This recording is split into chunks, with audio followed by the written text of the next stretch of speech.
So, starting off, I just have one thing I really want to say to all the black women in America and just black women everywhere. I'm sorry. I'm so, so sorry.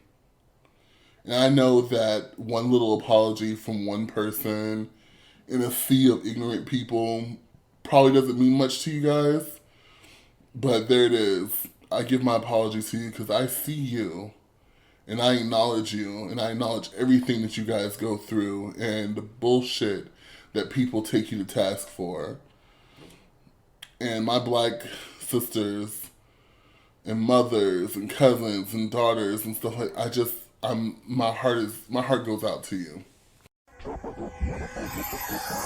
I made that up.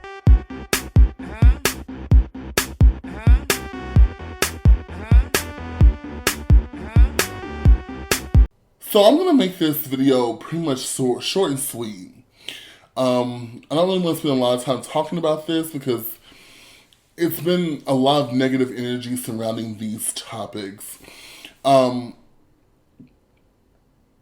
One of the main issues that I have, and it's just the fact that the black woman is not protected. It's not protected. And I know that's a theme, a reoccurring theme that we've been hearing. And I've been hearing it, and I agree with it. I've always agreed with it, but it's just so apparent right now with the Breonna Taylor situation and with the Megan Thee Stallion situation. And a lot of you guys are wondering how these two are connected. Let's talk about Megan Thee Stallion first, and I'll get to Breonna Taylor in a little bit. So, Megan Thee Stallion, as you all know, the whole situation with her being shot in the foot, allegedly by Tory Lanez, and it's all been but confirmed that he was the one who did it.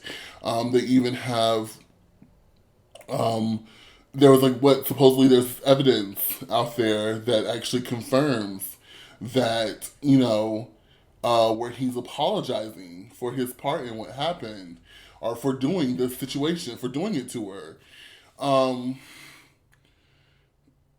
Long story short, there's so much that went into the Megan Thee Stallion story.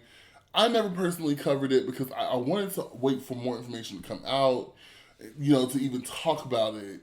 But my heart always went out to her, especially after she did that Instagram live where she did talk about the fact that she was hurt and the fact that she thought that she had friends in the industry that were not necessarily her friends in the industry. And I think that's a really hard lesson to take out of this.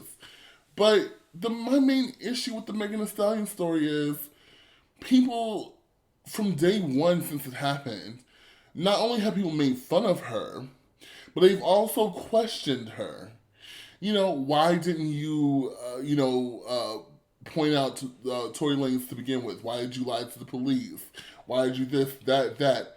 Now, there are probably some good answers to those questions, but neither here nor there. The fact of the matter is that this black woman, our black sister, was hurt. Someone did physical harm to her in an attempt to do physical harm to her. I think it was intentional. There's no way that shit was on accident. There's even sources saying that after he shot her, he told her he said, "Dance, bitch, dance." I'm not sure if that's true or not, but the reason I'm talking about it now is because Tory Lanez, what was it, a couple of days ago, released an album called Daystar, Daylight, or some shit. And, he pretty much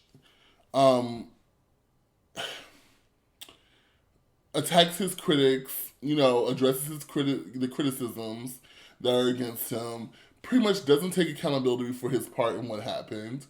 And people are, you have these fucking Negroes listening to this shit, and they're like, oh, well, I believe Tory. Something ain't right about what Megan's saying. Oh, they're just trying to take down another black man. Very toxic shit. And I'm just sitting here thinking to myself, wow, it must suck to be in an era where everybody's sitting there championing the term Black Lives Matter, Black Lives Matter, unless you're a black woman, or unless you're a black gay person, or unless you're a black trans person. It only matters when you're a black cisgendered male, heterosexual cisgendered male. Okay?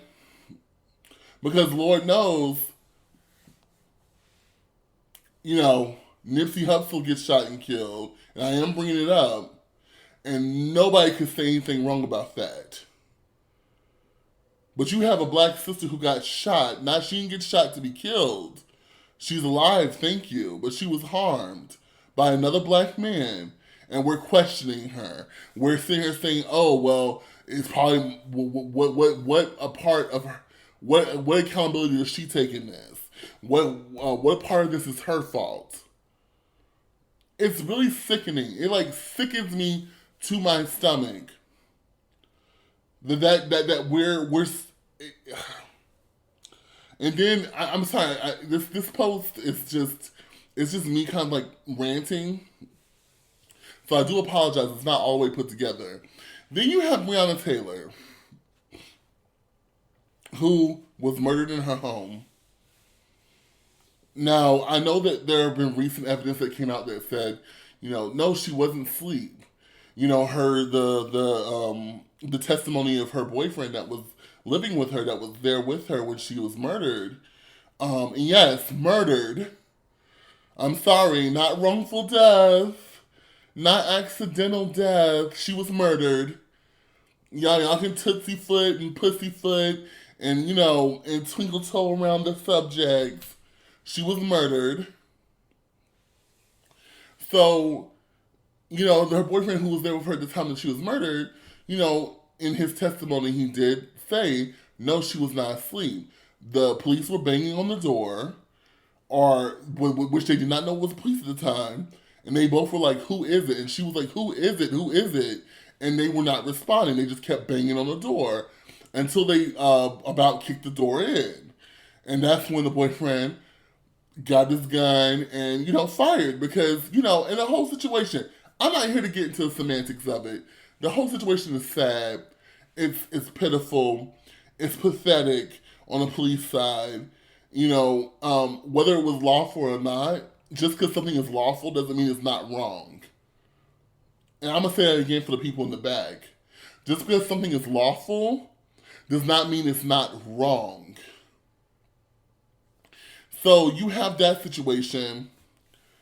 And I'm hearing people making videos now. I literally watched a video of someone talking about, well, Breonna Taylor's situation is a telltale or a lesson for young black girls out there because, her acquaintances with her ex-boyfriends is the reason why her apartment was on their radar. So it's just, she's being blamed for it. And I'm like, what the fuck is happening? How did this turn into her fault? How did she turn into an innocent victim to people saying like, oh, well, sucks for her because if she had been more careful and been more selective in who she was with, then this would never have happened. That type of shit right there is the reason why my heart goes out to black women. Because nobody looks at you guys. You guys can't be victims, according to some. You guys can't be victims. Excuse me 1 second, you guys. I'm like, got a deadline for work. And I just wanted to talk about this while it was fresh on my mind. I wanted to talk about this while this shit was fresh on my mind. But give me one moment. I'm probably gonna edit this out. I might not. I might not even feel like editing this shit. Because it don't make no damn sense. Excuse me. It don't make no damn fucking sense. You got these black women out here being victims and assholes want to sit here and continue. Assholes want to sit here and continue and point the finger at them as if they're the reason, or it's their fault that such and such happened to them. I don't get it. And it's funny to me because even in the situation that happened,